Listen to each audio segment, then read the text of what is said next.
Voilà, donc merci encore. Le thème pour lequel nous allons échanger ce soir, c'est la rédaction du protocole de recherche. Et le sous-titre qu'on a mis là, c'est un guide pratique pour rédiger son protocole de recherche en 2 semaines. J'insiste sur en 2 semaines. Voilà, mon nom c'est Guy Wafeu ou docteur Wafeu. Je suis médecin de formation et je fais également une thèse en santé publique. Et je suis également coordonnateur et chef de plusieurs projets de recherche en ce moment dans les centres de recherche où je travaille. Et peut-être pour donner un peu de mon background, ce qui me permet de dire ce que je vais dire ce soir, ça fait à peu près depuis 2016 en tout cas, donc peut-être 8 ans maintenant, que j'encadre les étudiants en médecine, en master, en pharmacie, etc., pour la rédaction de leur protocole de recherche, à peu près 8 ans. Et moi-même, j'ai déjà publié à peu près une trentaine d'articles dont je suis auteur, parmi lesquels au moins 25 d'entre eux, j'ai rédigé moi-même. Et en termes de protocole de recherche, j'ai rédigé un protocole qui a été financé à hauteur de 120 000 dollars, qui a été mis en œuvre pour une étude qu'on a faite. Et les protocoles de recherche, sincèrement, j'en rédige presque tout le temps dans les centres de recherche où je travaille. Donc, quand je parle de protocole de recherche, je sais exactement de quoi il est question.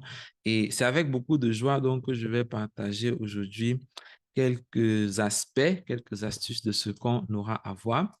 Et le but de cette présentation, c'est que ceux qui suivent, dont vous, puissiez comprendre les différentes étapes de la rédaction du protocole et le contenu de ce protocole de recherche dans le domaine de la santé.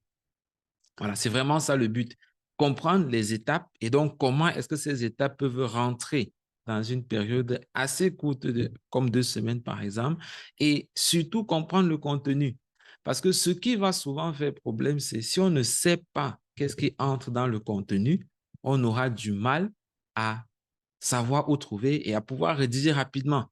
Et on va se retrouver en train de tourner en rond, tourner en boucle parce qu'on ne sait pas qu'est-ce qu'on va mettre dedans. Et le challenge ce soir, donc, c'est d'arriver à bien maîtriser le contenu de manière à ce que ce soit une partie assez, je veux dire quoi, plaisante, que ce ne soit pas un stress incroyable lorsqu'on dit qu'il faut rédiger un protocole de recherche.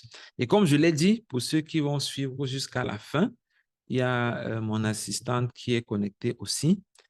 Donc, il va prendre les noms.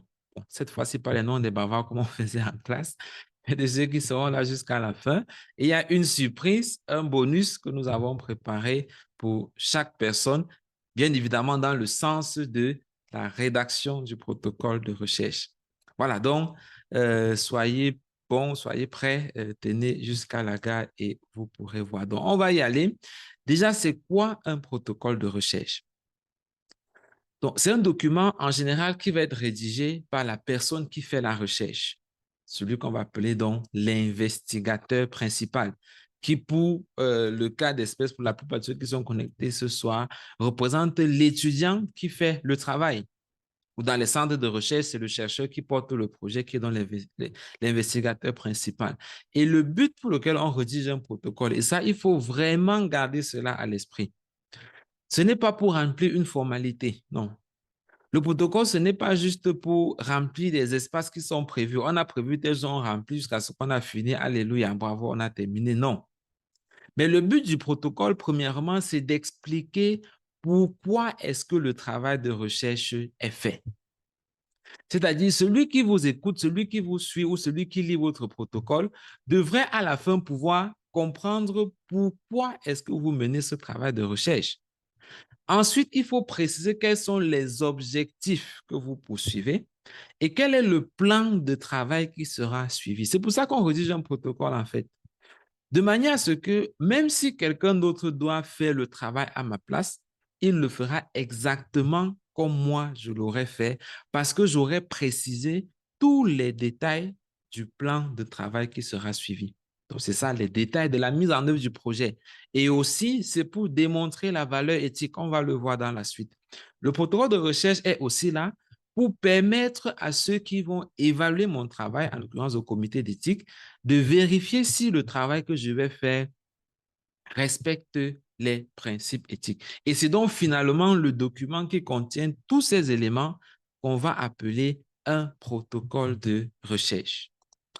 Maintenant, qu'est-ce qui rentre donc plus en détail dans les éléments qu'on va retrouver pour notre protocole de recherche? Première chose, comme je l'ai dit, c'est pour évaluer la faisabilité de votre travail. Le protocole de recherche apparaît en fait comme une sorte de feuille de route que vous allez suivre pendant tout le temps que vous aurez à consacrer pour mener votre travail de recherche. Et la faisabilité, c'est dans le sens où, par exemple, à travers le protocole, vous allez savoir de combien de personnes est-ce que vous avez besoin pour mener votre travail. Et ça vous permettra rapidement de savoir est-ce que je peux atteindre ce nombre de personnes avec le temps dont j'ai besoin. Ça vous permettra de savoir quelles sont les ressources dont j'aurai besoin. Est-ce que j'aurai suffisamment de finances, suffisamment d'argent pour le faire? Et donc, c'est ça l'un des éléments qui est dans le protocole de recherche. Deuxième chose, c'est pour suivre la mise en œuvre. Lorsque vous avez votre protocole de recherche, c'est ça qui va vous orienter pendant que vous êtes en train de faire de la recherche. Par exemple, nous sommes en train de travailler actuellement dans l'un des centres de recherche où je travaille sur un projet de recherche qui porte sur la Loire avec près de 140 villages que nous avons déjà eu à parcourir.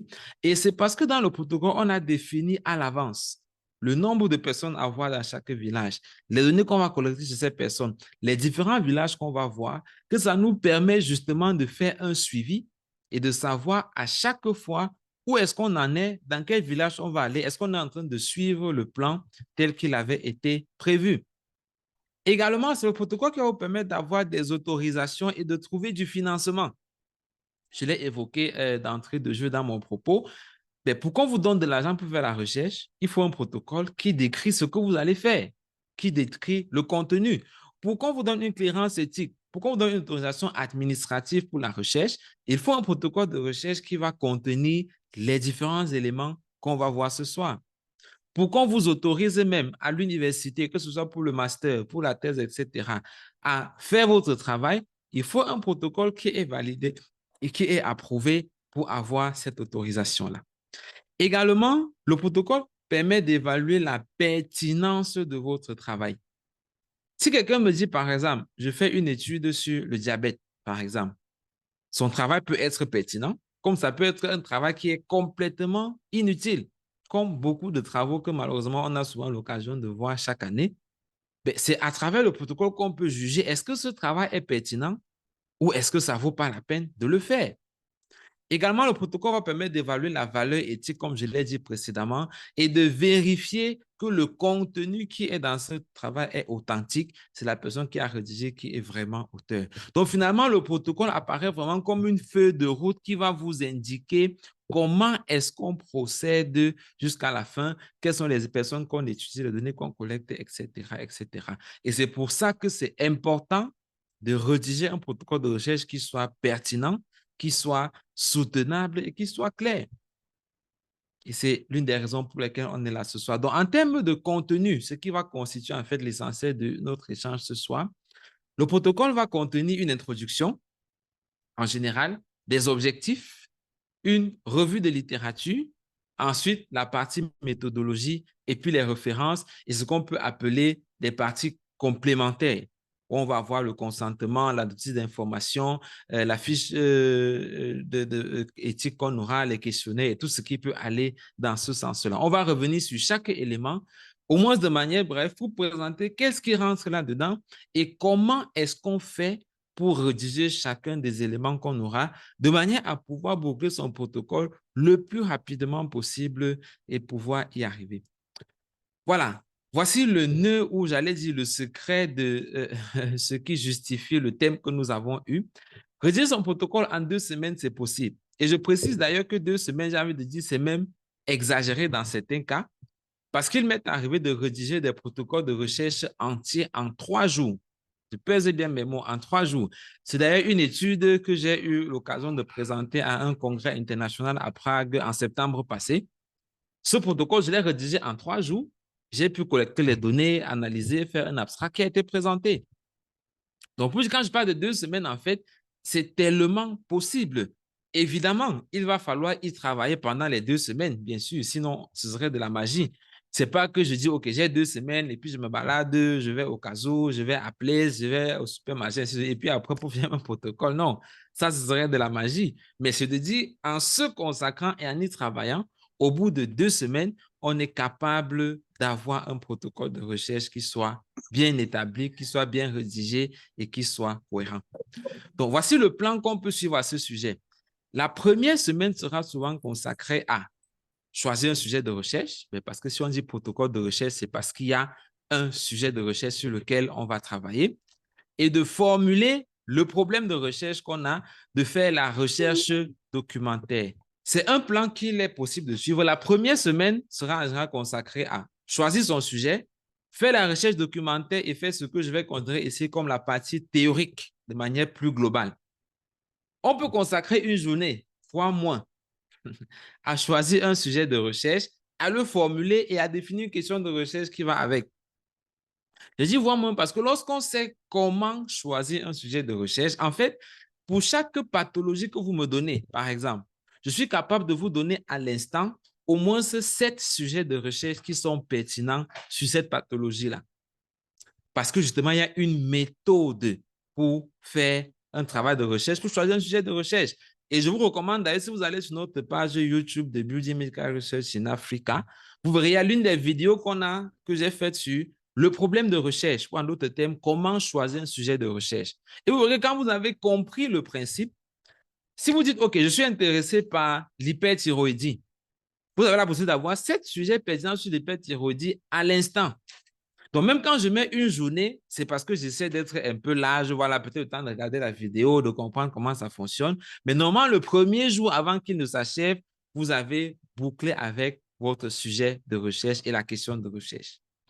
Deuxième et troisième jour, vous pouvez le consacrer à la recherche documentaire et à la rédaction de l'introduction. Et là, quelqu'un comme Priso l'a dit au début, ça peut sembler utopique. En fait, la recherche documentaire n'est difficile que quand on ne sait pas comment chercher. Quand on se lance sur Internet, on dit, OK, il me faut trouver les articles. Je commence à fouiller, je tape le sujet, je tape ceci. Au bout de 2-3, je suis fatigué, je n'ai rien trouvé. Mais quand on sait comment faire la recherche documentaire, en réalité, même en une journée, on peut trouver toutes les informations dont on a besoin. Je vais donner quelques éléments tout à l'heure sur la stratégie de recherche documentaire qui, en fait, permet d'aller rapidement, de ne pas se fatiguer. Si, par exemple, là, vous me donnez un sujet, vous dites, OK, je veux les éléments pour rédiger l'introduction sur, je dis n'importe quoi, les complications de l'hypertension artérielle en Afrique. Après 2 heures de temps, je peux vous envoyer 10 articles pertinents qui répondent à chaque aspect pour rédiger l'introduction et même pour faire la revue de littérature. Donc, quand je mets 2 jours de J2 à J3, c'est pour être lâche, recherche documentaire et rédaction de l'introduction. Ensuite, les 4, 5 et 6e jours, donc en l'occurrence 3 jours, peuvent être consacrés au plan et à la rédaction de la revue de littérature. J'insiste sur le plan parce que c'est à partir du plan en général qu'on saura comment est-ce qu'on va rédiger la revue de littérature. Et quand j'ai déjà mon plan qui est établi, le reste, ce n'est que de la recherche documentaire, lecture, compilation et mise ensemble. Recherche documentaire, lecture, compilation et mise ensemble. Et au bout de 2-3 jours, j'aurai terminé quasiment avec ce qu'on va considérer comme étant la partie théorique de la rédaction, de la partie de titre, introduction, objectif, revue de littérature. Au bout de la première semaine, cette partie-là, elle est réglée. Ensuite, la deuxième semaine donc, sera consacrée à la rédaction de la partie méthodologie et la finalisation du document en question. 7e, 8e et 9e, je peux être consacré à la rédaction de la méthodologie. Et même là encore, je suis extrêmement large. Parce qu'en une journée, si on a les concepts qu'il faut, si par exemple, quand on me parle de type d'études, je ne confonds pas les cas témoins et les cohortes. C'est qu'on me dit tas d'échantillons, je ne confonds pas formule de Cochrane, formule de Chesselman, ainsi de suite. C'est quand on me parle de critères de sélection, je ne confonds pas critères d'inclusion, d'exclusion, de non-inclusion, etc. Mais en une journée, 2 jours, j'ai fini la partie méthodologie de mon travail.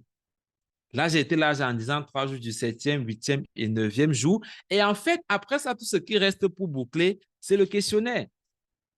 Et là aussi, quand on a appris à le faire en une journée, voire même moins d'une journée, on a rédigé un questionnaire avec les éléments statistiques qu'il faut avec. Et il ne reste que ce que je vais appeler les parties supplémentaires, considérations éthiques, plan de travail, budget qui tient sur une page, etc. Et on peut consacrer les 2 derniers jours de notre parcours de 2 semaines à la relecture, vérification, correction, rattrapage de ce qu'on a pu manquer précédemment. Et on se retrouve donc au bout de 2 semaines avec un protocole de recherche qui est prêt à être évalué pour être mis en œuvre par la suite. Voilà.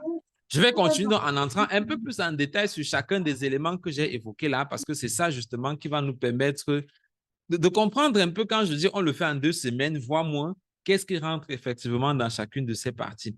Et peut-être pour ceux qui viennent de joindre là, comme je l'ai dit au début, il y a un bonus, une surprise que j'ai prévue à la fin pour tous ceux qui vont pouvoir suivre jusqu'à la fin, toujours dans le sens de la rédaction de son protocole de recherche en un temps record. Entrons donc dans les différents éléments. Choix du sujet et question de recherche. Le but pour cette partie, en fait, c'est identifier un sujet de recherche qui est pertinent. Et quand on dit souvent pertinent, c'est une question que les gens me posent en général. Docteur, est-ce que mon sujet-ci est pertinent? Est-ce que le sujet-ci vraiment est intéressant, docteur?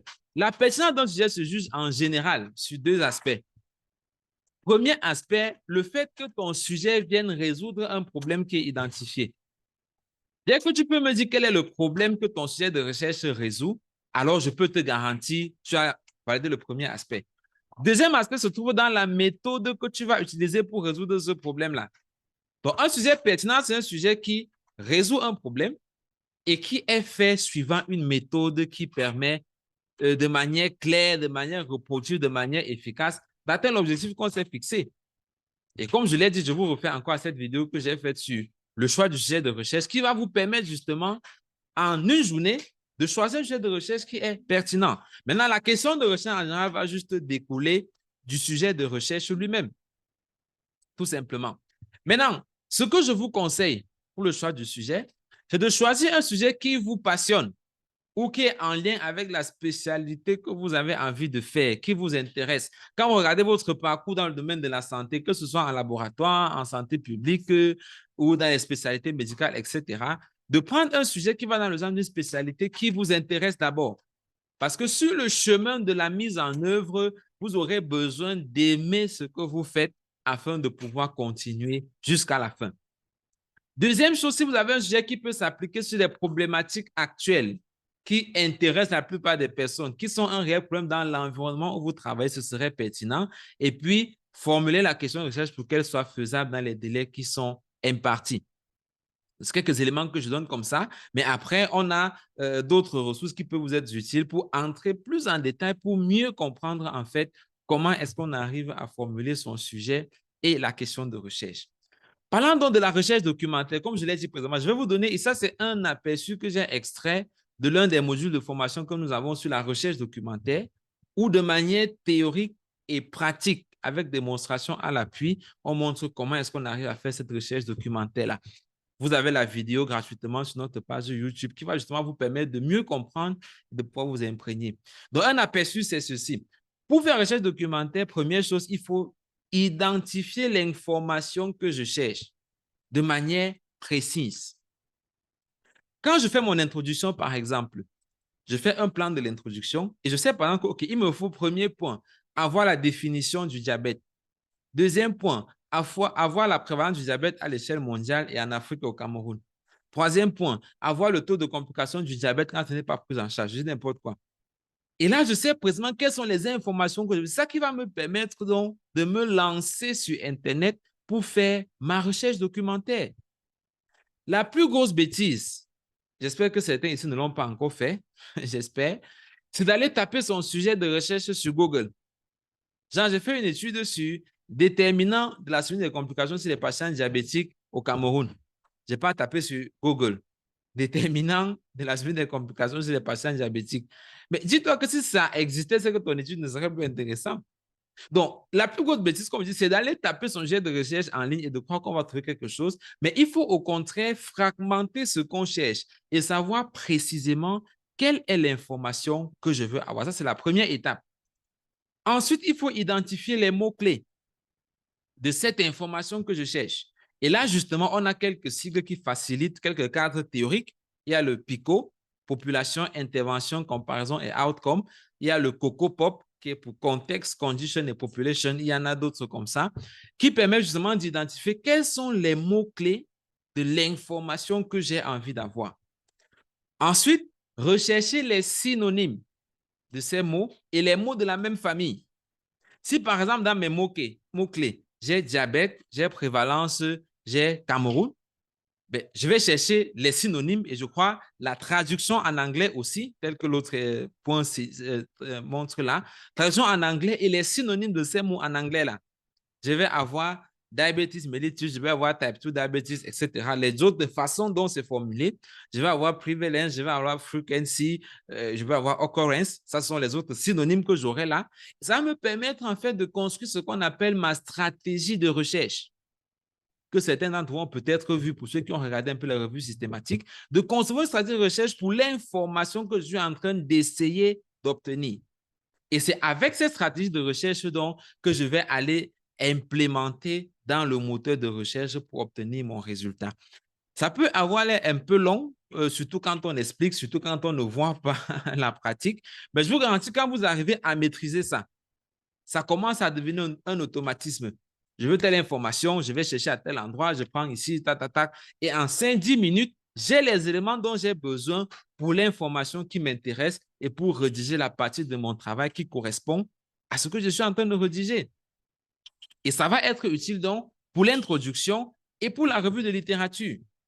Ça nous amène donc au point de l'introduction. Et j'aime beaucoup cette citation qui dit « On n'a jamais une deuxième occasion de faire une première impression. » Bon, ça a l'air évident, c'est comme une tautologie. Mais l'idée, en fait, c'est de dire, lorsque quelqu'un lit votre introduction, il a une première impression de votre travail. Et vous n'aurez plus l'occasion de changer cet avis qu'il a sur votre travail. L'introduction, c'est vraiment comme la porte d'entrée, comme cette image que vous voyez ici, telle que si je rate l'introduction de mon travail, celui qui va lire la suite, c'est déjà quelqu'un qui a une mauvaise impression de mon travail. Et je n'aurai jamais l'occasion de changer cette impression-là. C'est pour ça que c'est crucial et déterminant d'avoir une introduction qui est impeccable. Et bien sûr, à l'inverse, celui qui a une bonne impression de votre introduction, même si après la littérature est un peu bancale, on va dire que c'est peut-être une erreur parce que ce que j'ai eu d'entrée de jeu m'avait l'air intéressant et donc ça encourage à avoir cette bonne impression et ce résultat qui peut être pertinent et intéressant pour vous. Qu'est-ce qui rentre donc dans l'introduction concrètement? Le but, comme je l'ai dit, c'est donner envie de lire la suite. Celui qui lit votre introduction doit avoir envie de continuer, doit avoir le désir de dire, il me faut aller un peu plus en avant. Et pour y arriver, donc, il faut présenter premièrement le contexte de l'étude, ce qu'on appelle situer la recherche dans son environnement. Deuxièmement, présenter le problème de recherche. Pourquoi je fais ce travail de recherche-ci? Et troisièmement, expliquer à quoi ça va servir l'intérêt de l'étude. Et là aussi, on a tout un module qui est consacré à la rédaction de l'introduction qui nous permet justement d'entrer dans le détail de chacun de ces éléments avec des exemples. Quand on dit contexte, qu'est-ce qui rentre là-dedans? Définition, indicateurs épidémiologiques à l'échelle internationale, nationale et locale de l'endroit où je suis en train de travailler. Quels sont les indicateurs qu'on va prendre? Prévalence, incident, ainsi de suite. C'est tout ça qui va rentrer là-dedans. Problème de recherche, c'est quoi le problème de recherche? Comment est-ce qu'on le formule? Comment est-ce qu'on le formule, pardon? Quels sont les 7 principaux axes dans lesquels on identifie un problème de recherche pour une pathologie? Axe de fréquence de la maladie, voici le problème de recherche. Facteurs associés, voici le problème de recherche. Coût, voici le problème de recherche. Et quand on a ces différents éléments-là, je vous garantis, ça devient suffisamment aisé et suffisamment facile. Et enfin, dans l'intérêt de l'étude, au finish, quand j'aurai fini mon travail, à quoi est-ce que ça va servir? Et pour ceux qui font un travail de recherche qui sera soutenu, le plus souvent à votre soutenance. Si les membres du jury n'ont pas eu le temps de lire votre travail, s'ils ont une seule question à vous poser, votre travail va servir à quoi? C'est une question qui passe partout.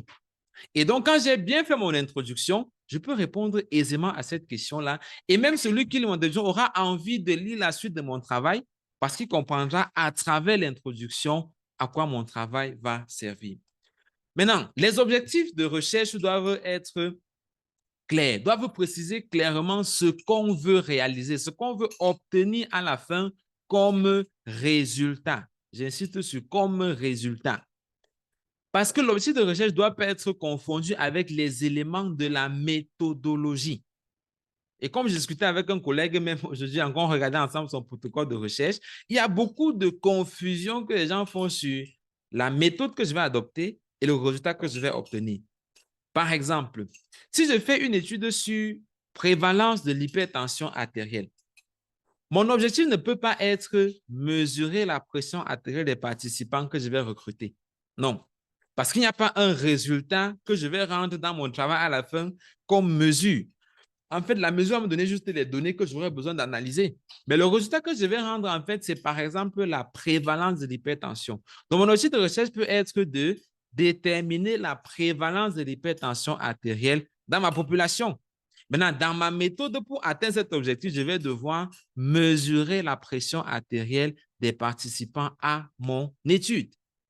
Et ça, c'est un truc vraiment qu'il faut faire attention de ne pas confondre, de ne pas tomber dans ce piège-là. Donc, le site général va souvent décrire le résultat global qu'on veut atteindre avec un verbe qui est plus global, qui est plus général, tandis que le site spécifique va définir les résultats intermédiaires qui vont nous permettre d'atteindre l'objectif général. C'est un peu comme les sous-parties, les sous-éléments qui rentrent dans l'objectif général. Et un élément important aussi, c'est que les objectifs constituent en fait le squelette du travail qu'on est en train de faire parce que toutes les autres sections vont dépendre des objectifs qu'on a fixés. Par exemple, quand j'ai défini mes objectifs, ça va m'orienter sur la façon d'amener le sujet dans l'introduction et de poser le problème de recherche. Ça va définir quelles sont les différentes sections de ma revue de littérature. Ça va définir quel est le type d'études que je fais parce qu'à certains objectifs, certains types d'études sont bien adaptés. Ça va définir ma population, mes critères de sélection, ma méthode d'analyse statistique, parce que l'analyse des données va dépendre des objectifs que je me suis fixés. Ça va déterminer précisément les questions que je vais avoir dans mon questionnaire.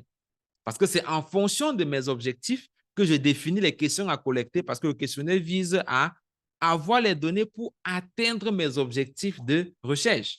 Et c'est pour ça que si on change les objectifs d'un travail de recherche, en fait, on a changé le travail parce que ça va impacter toutes les autres sections. Donc, ça, c'est un élément important. Ensuite, la revue de littérature, qui est en général peut-être la partie la plus longue, mais à mon avis, la partie quasiment la plus facile à rédiger. Parce que vous n'avez quasiment aucun travail, j'allais dire intellectuel, entre guillemets, à faire. Tout ce qu'on vous demande de faire, c'est de chercher ce qui existe déjà et de le rapporter uniquement. Et si vous avez cherché, si vous savez rapporter, ça ne devrait pas prendre beaucoup de temps. Donc, la revue de littérature va permettre de rappeler les connaissances pour que celui qui vous lit puisse, premièrement, comprendre le problème que vous posez. Si je parle, par exemple, des complications du diabète et que celui qui me lit est sociologue, il est possible qu'il ne comprenne pas bien ce qu'on appelle complications. Donc, avec ma revue de littérature, je vais l'amener à comprendre le problème que je suis en train de poser. Je vais l'amener à comprendre ma question de recherche. Je vais l'amener à comprendre la méthodologie que je vais utiliser. Par exemple, si j'ai un questionnaire de qualité de vie que je suis en train d'utiliser dans mon travail, à travers ma revue de littérature, je peux rappeler les différents éléments qu'on utilise pour évaluer la qualité de vie dans une population et pourquoi j'ai choisi celui que j'ai choisi. Et ainsi, on pourra comprendre pourquoi dans ma méthodologie, c'est tel questionnaire que j'utilise pour évaluer la qualité de vie. Ça permettra aussi de comprendre les résultats que je vais présenter. Donc, même après l'analyse des données, la littérature continuera d'être utile parce que quand on va voir mes résultats, pour bien les comprendre, c'est au travers de ma revue de littérature et aussi de savoir ce qui est déjà connu sur la question. Et ce qui me permet de dire en fait que ça permet globalement à ceux qui ne sont pas du domaine à profiter du travail que vous avez effectué, plus globalement. Donc, pendant que je rédige ma revue de littérature, l'idée doit être de se dire, je pense à la personne qui n'est pas du domaine. Quelqu'un qui n'est pas du domaine aura envie de savoir quoi pour bien comprendre mon travail et pour profiter du travail que j'ai fait. C'est tout ça qui rentre dans la partie revue de littérature. Et là, encore, il y a toute une méthodologie derrière. Section rappel de connaissances, section état de la question, comment est-ce qu'on fait le plan de revue de littérature, etc.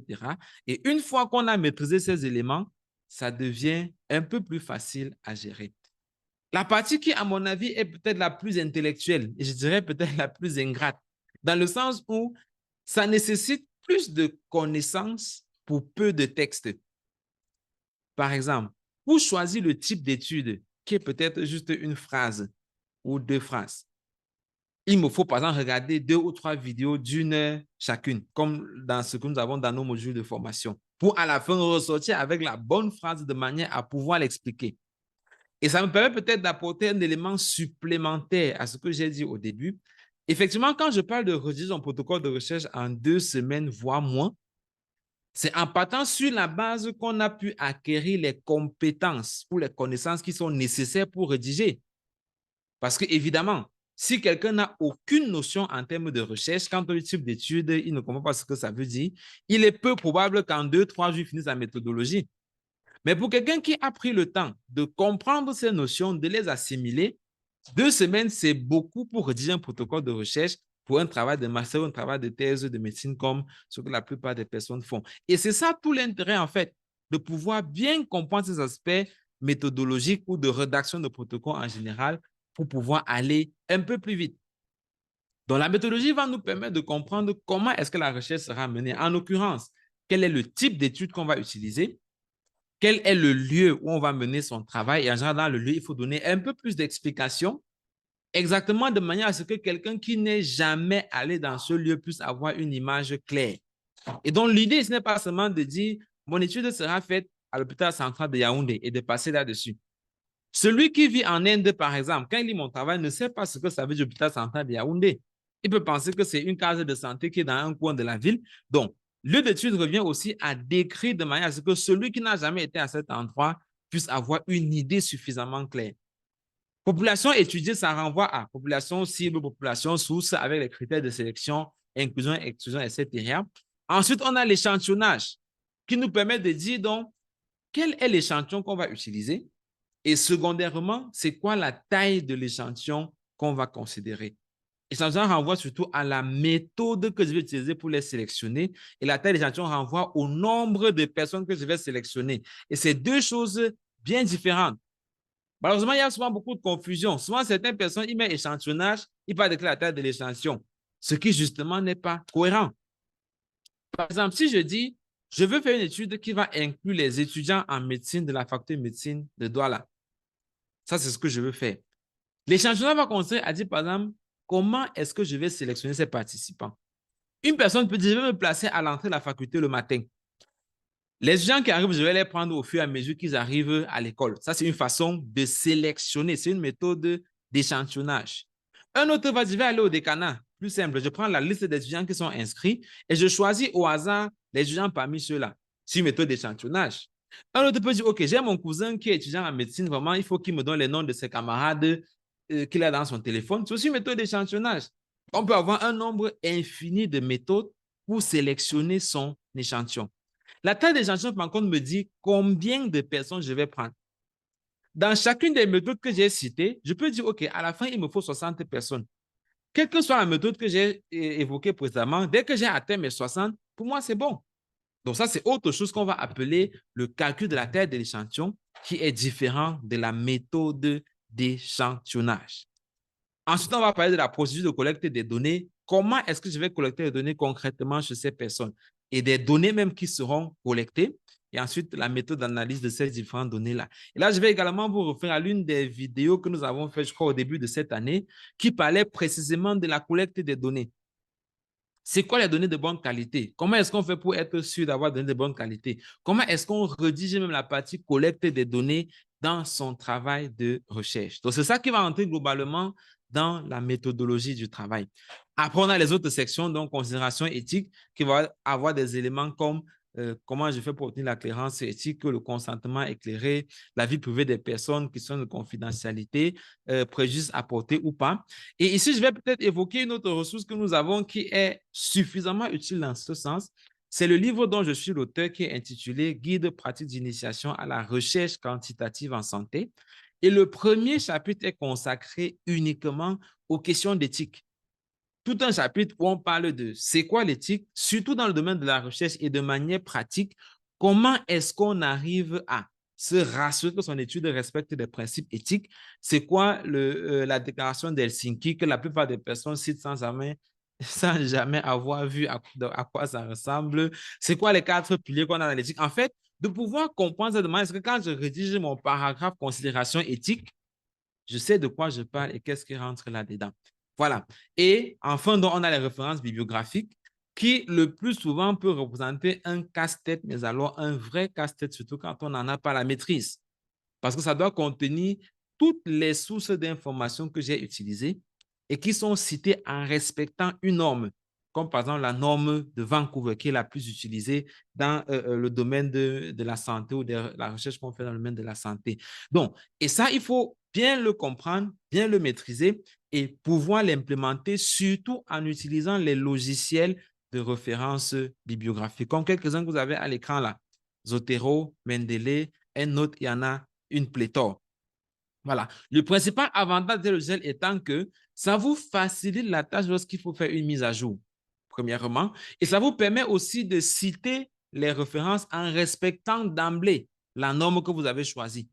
Que ce soit la norme APA, la norme Vancouver ou toute norme que vous pouvez avoir, ces logiciels vous permettent de respecter ces normes de manière précise. Et justement, ça vous permet de gagner en temps et de pouvoir rédiger votre protocole de manière plus accélérée et plus précise. Et globalement, les références vont permettre de vérifier que l'information que vous donnez est vraie. Deuxièmement, ce n'est pas honnêteté scientifique. Parce que si vous avez pris quelque part et vous ne dites pas, c'est qu'on prend sans demander. Et on connaît tout ce que ça veut dire, la définition de prendre sans demander. Voilà, je ne vais pas dire ce que c'est. Également, ça peut donner la crédibilité à ce que vous êtes en train de dire. Si quelqu'un vous parle du diabète et il est étudiant en première année, par exemple, sans vous dire où est-ce qu'il a lu ce qu'il vous dit, vous aurez du mal à croire à ce qu'il est en train de vous dire. Et donc, si vous donnez une information, pour qu'elle soit considérée comme vraie, il vaut mieux que vous donniez aussi la source de votre information. Et c'est ça l'intérêt des références qu'on donne. Et comme j'ai mentionné, ça permet aussi de coter les chercheurs. Vous avez certainement entendu parler de ce qu'on appelle l'index J ou l'impact factor, etc., qui sont donc essentiellement liés aux citations de ce que les uns et les autres ont pu publier. Et pour finir, dans le questionnaire, qui, comme j'ai mis en rouge là, est la seule partie qui n'est pas modifiable dans votre travail. Dans le sens où quand vous avez fait votre protocole et que vous avez collecté vos données, en fait, quand vous rédigez votre document final ou votre article, vous pouvez carrément réécrire l'introduction à zéro. Personne ne viendra vérifier que, bon, il faut que je vois l'introduction que tu avais dans le protocole pour voir si ça a changé. Non. Vous pouvez refaire la revue de littérature à zéro. Vous pouvez changer la méthodologie. Il n'y a pas de problème. Mais ce que vous n'avez pas possible de modifier, c'est votre outil de collecte des données. Parce que les données ont été collectées suivant cet outil-là. Donc, si vous venez changer, vous ajoutez une question, par exemple, ben, vous n'aurez pas la réponse à cette question parce qu'elle n'avait pas été collectée pendant que les données étaient collectées. Donc, pour moi, c'est la partie la plus essentielle, j'ai envie de dire la plus sensible d'un protocole de recherche. Parce que si c'est mal fait, il n'y a aucune façon de rattraper ça. C'est pour ça que j'ai mentionné là, il faut toujours faire valider votre travail, surtout le questionnaire, par quelqu'un qui a l'habitude d'analyser les données statistiques de la santé, qui pourra vous dire, tel que tu collectes tes données, si là, tu pourras pas tes objectifs. Il faut rajouter telle question, il faut supprimer telle, il faut reformuler telle autre comme ceci. Et parlant donc de la conception du questionnaire, vous avez ici une image d'un outil que nous partageons assez régulièrement sur 10 points clés pour réussir sa fiche de collecte des données. Et là, on revient sur les principes essentiels qu'il faut suivre lorsqu'on a envie de rédiger un questionnaire. C'est des choses qui sont assez simples, juste qu'on n'est pas au courant. Et quand on ne connaît pas, ben, on ne connaît pas, on ne va pas faire la magie. Et chaque année, malheureusement, il y a des gens qui viennent nous voir avec leurs données à analyser, avec des données qui sont parfois de qualité vraiment déplorable. De plus en plus, j'évite même de faire des commentaires quand quelqu'un me voit pour analyser les données parce que je me rends compte que ben, si je lui explique ça maintenant, qu'il a collecté ces données, il fait quoi? Et j'ai eu des cas où des personnes ont été obligées de changer leurs objectifs et de changer le sujet de recherche parce que quand ils me voient avec leurs données déjà collectées, malheureusement, on ne peut pas atteindre ces objectifs avec ces données-là. Donc, c'est un élément vraiment essentiel qu'il faut avoir à l'esprit. Et par contre, quand on a appris à le faire, on peut le faire aisément et rapidement. Moi, pour rédiger un questionnaire, ça ne me prend pas 1 heure de temps. Si vous me donnez votre sujet avec vos objectifs, je vous fais une matrice de dimensions. C'est comme ça qu'on appelle ça. Tac, tac, tac. J'ai mes objectifs, j'ai les dimensions. Après, j'ai les composantes. J'ai les questions qui en découlent. Je sais comment les former. C'est une question quantitative. Réponse ouverte, qualitative, réponse fermée. Réponse non mutuellement exclusive. Je mets en oui ou non. Bref, les principes sont là. Et puis, j'aligne mes questions. Et à la fin, j'ai mon questionnaire qui est correct. mais il suffit de savoir comment le faire et de pouvoir l'implémenter et de pouvoir le mettre en œuvre. Ça, c'était pour le questionnaire. Et enfin, donc, la soumission et le feedback. Il faut faire corriger son travail premièrement par ses camarades. On est souvent plutôt tenté à chercher le directeur, chercher les uns, alors que vos camarades, surtout ceux qui ont appris quelques notions sur la recherche, sont capables de vous apporter des corrections, des observations qui sont pertinentes. Faire corriger par les aînés, par les encadreurs, par le comité d'éthique, parce qu'il faudra donner une clearance éthique. Et j'ai mis en rouge là, par le BMR, l'organisation pour laquelle je travaille. Parce que notre rôle aussi et notre but vraiment, vraiment essentiel, c'est d'amener la qualité de la recherche qui est faite en Afrique à un niveau plus élevé. De faire à ce que les travaux de recherche qui sont menés dans notre contexte soient de meilleure qualité. C'est pour ça que nous, on se bat chaque jour. Et c'est pour ça qu'on prendra la peine, pour ceux qui nous sollicitent, de corriger votre protocole de recherche pour être sûr que tout ce que j'ai expliqué là, que c'est bien respecté, que la méthode est correcte et que quel que soit l'endroit où vous partez avec votre protocole de recherche, vous êtes sûr que la qualité, elle est valide d'un point de vue méthodologique et rédaction. Ensuite, donc, il faut faire des révisions. C'est ça que j'ai mis dans les 2 derniers jours, 13, 14e jour. En fonction des commentaires, se rassurer qu'on a bien compris ces commentaires-là, de pouvoir les adresser, répondre aux questions qui sont posées et faire les ajustements qui vont avec. Et après, donc, on va passer à la collecte des données une fois qu'on a obtenu les autorisations. Et je vais rappeler ici juste quelques achievements, comme j'ai mis là, quelques réalisations que nous avons au BMR qui sont utiles justement pour vous accompagner dans ce processus et vous donner la compétence dont vous avez besoin pour pouvoir rédiger votre protocole de recherche en 2 semaines. Et une citation que j'avais appris d'un aîné qui m'a beaucoup marqué, c'était de dire, si on vous donne 4 heures de temps pour abattre un arbre avec une hache, vous ferez mieux de prendre 2 heures de temps pour limer la hache. Et après, vous n'aurez qu'1 heure de temps pour abattre l'arbre. Celui qui va se battre plutôt pour dire il me faut absolument couper, commencer plutôt avec une hache qui n'est pas limée au bout des 4 heures, n'aura pas abattu cet arbre-là. Ça veut dire si on vous donne 1 mois, 2 mois pour rédiger votre protocole de recherche, vous ferez mieux de prendre 2 semaines pour vous préparer, pour limer votre hache. Et après, vous pourrez prendre les 2 semaines qui restent pour rédiger le protocole et vous êtes sûr d'avoir quelque chose qui est correct. Et donc, dans ce sens, voici quelques éléments que nous avons, je l'ai évoqué tout à l'heure. Il y a ce livre que j'ai écrit il y a maintenant 2 ou 3 ans par là, Guide pratique d'initiation à la recherche quantitative en santé, qui revient en fait sur tous les éléments que j'ai évoqués. C'est un livre que j'ai écrit dans le sens d'aider ceux qui s'initient, ceux qui commencent la recherche, donc en l'occurrence des étudiants, dans les questions de recherche. Parce que moi-même, quand je faisais ma thèse en 2015, ça fait 9 ans maintenant, j'étais très embêté quand on me disait taille de l'échantillon. J'avais l'impression que c'était un serpent de mer. C'est comme si c'était un truc que personne ne pouvait jamais trouver.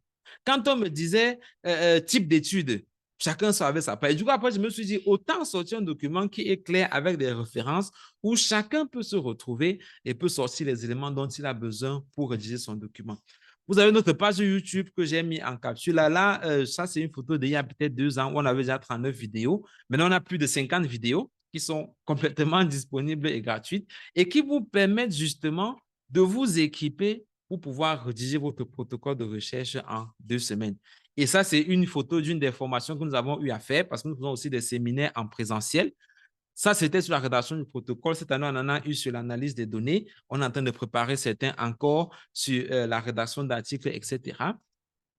Vous avez ici notre plateforme de formation. L'adresse est là, formation.bmr-africa.com, où vous aurez les différentes formations préenregistrées sur l'analyse des données, la rédaction du protocole, masque de saisie et d'autres choses qui sont en rapport avec la recherche. Ici, c'est notre plateforme de suivi individuel. Pardon. Donc, les différentes personnes avec qui nous travaillons à cette plateforme qui est un peu comme un compte privé, comme un compte Facebook, où vous avez la possibilité de soumettre votre travail comme votre protocole de recherche pour que nous puissions corriger, soumettre votre questionnaire pour qu'on corrige, envoyer votre questionnaire pour le masque de saisie, etc. C'est vraiment une plateforme individuelle et notre équipe est vraiment préparée et disponible pour rendre cette tâche dans le standard qui est défini parce que nous veillons vraiment à cela et que la qualité de ce qui est fait soit entièrement au niveau où on est. Et on a une équipe d'à peu près une vingtaine de personnes maintenant avec qui nous travaillons pour l'encadrement des étudiants, les travaux de recherche, rédaction d'articles et tout ce qui peut aller dans ce sens-là. Et d'autres choses encore, donc, comme j'ai des attestations de formation, des awards que nous nous apprêtons à remettre, un compte en ligne pour un suivi, etc. Tout ceci pour pouvoir vous accompagner. Donc, ça, c'est quelques images des formations que nous avons. Une sur la méthodologie de la recherche. Et vous voyez qu'il y a au total là 13 modules. Et chacun des modules aborde l'un des aspects que j'ai évoqués précédemment. Recherche documentaire, citation Vancouver, utilisation de Zotero, type d'études, taille d'échantillon, conception de questionnaires, etc. pour qu'à la fin, on puisse avoir un protocole qui soit cohérent. Une autre formation que nous avons sur la rédaction d'articles, qui y a au total 14 modules. Étape de la rédaction, étape de la publication, comment est-ce qu'on choisit le journal, comment est-ce qu'on écrit au reviewer, etc. pour arriver à publier un article scientifique. Également, une formation sur la conception du masque de saisie avec, je crois, ça, c'est 6 modules. C'est une formation qui est un peu plus simple. Une autre sur l'analyse des données avec R, au total 12 modules. Et toutes ces formations que j'évoque sont préenregistrées et disponibles sur notre plateforme. Donc, ce n'est pas quelque chose, on va dire, l'ancien n'était pas disponible. Tout ça, c'est prêt. Donc, vous avez la possibilité, même en une semaine, si vous voulez, de suivre tous les modules et d'avoir l'équipement qu'il faut pour vous lancer, pour produire un travail qui soit de qualité. Et vous avez là nos contacts. Je crois que vous avez pu avoir ces numéros par les messages que vous avez reçus. Même sur les affiches qu'on a, ces contacts sont disponibles. Notre site Internet, c'est là, bml-africa.com, notre page YouTube, notre page Facebook, où vous aurez davantage de ressources pour pouvoir avancer dans votre travail. Et je finis avec cette citation que j'aime beaucoup, dont je suis l'auteur. Mener une recherche sans maîtriser la méthodologie, c'est aussi grave que poser un acte médical ou chirurgical qu'on n'a jamais appris dans un contexte où il y a des spécialistes pour poser cet acte-là. Si je vous dis là qu'il y a un infirmier qui a fait une césarienne à Bonas, pour ceux qui connaissent le Cameroun, Bonas, c'est un quartier estudiantin ici à Yaoundé, vous allez crier au scandale.